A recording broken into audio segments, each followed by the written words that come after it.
ऐसा इंसान ढूंढना बहुत मुश्किल है जो एक बार सन्यासी बनने का ख्याल अपने मन में न लाता। कौन नहीं चाहता कि सब कुछ छोड़ करके अपनी जिम्मेदारियों को, अपने माता से, अपने पिता से, अपने समाज के इन बंधनों से, इन पुरानी यादों से जो हमने अपने मन को विकृत कर रखा है, अपने जीवन को कचड़ा कर रखा है, इन सब से कौन नहीं भाग जाना चाहता है।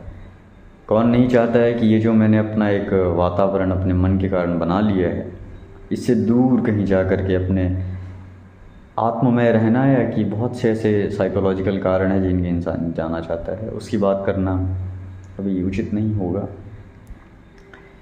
बहुत से ऐसे कारण हैं जिनके कारण इंसान सब कुछ छोड़ करके और एकांत में रहना चाहता है।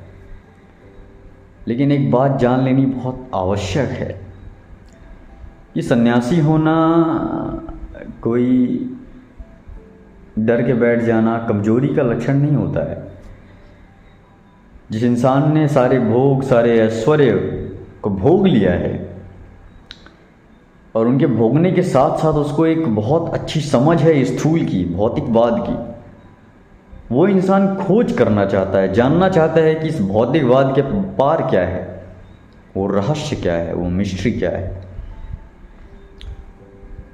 तो सन्यासी बनने का अर्थ है जो रहस्य को समझना चाहता है, जो अपने अंदर जाना चाहता है।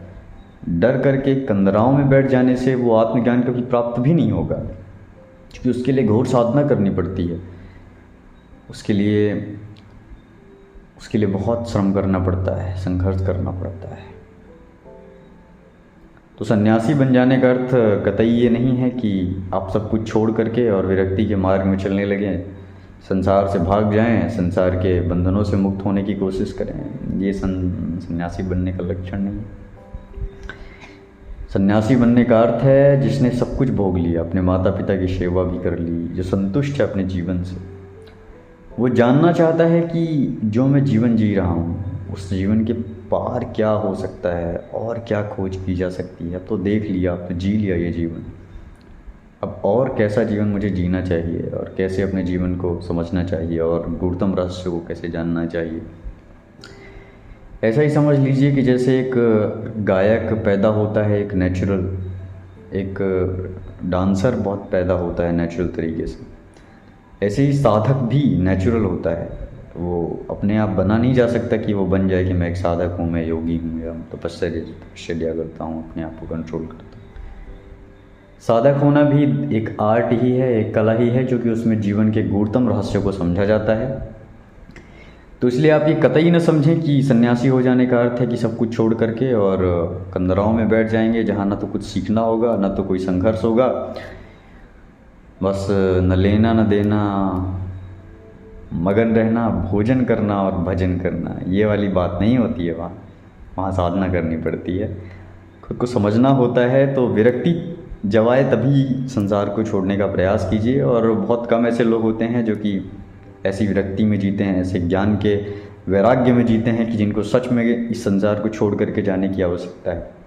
अन्यथा आप घर में रहिए, पहले भौतिकवाद को अच्छे से समझिए, भौतिकता को अच्छे से समझिए। अगर आपने भौतिकताओं को अच्छे से समझ लिया, अपनी जिम्मेदारियों को, अपने संघर्षों को एक ईमानदार व्यक्ति की तरह आपने निर्वाह कर लिया, तो आप उसके बाद अपने आप ही जाना चाहेंगे वहाँ जहाँ की आपको कोई डिस्टर्बेंस ना हो और आप अपने रहस्य को अच्छे से समझ सके। वैसे भी हमारे हिंदू धर्म में 4 प्रकार के आश्रम बताए ही गए हैं, तो उसमें भी मौका दिया जाता है। हालांकि अब बहुत सारे लोग इस परंपरा का इस्तेमाल नहीं करते हैं, फिर भी कोई बात नहीं।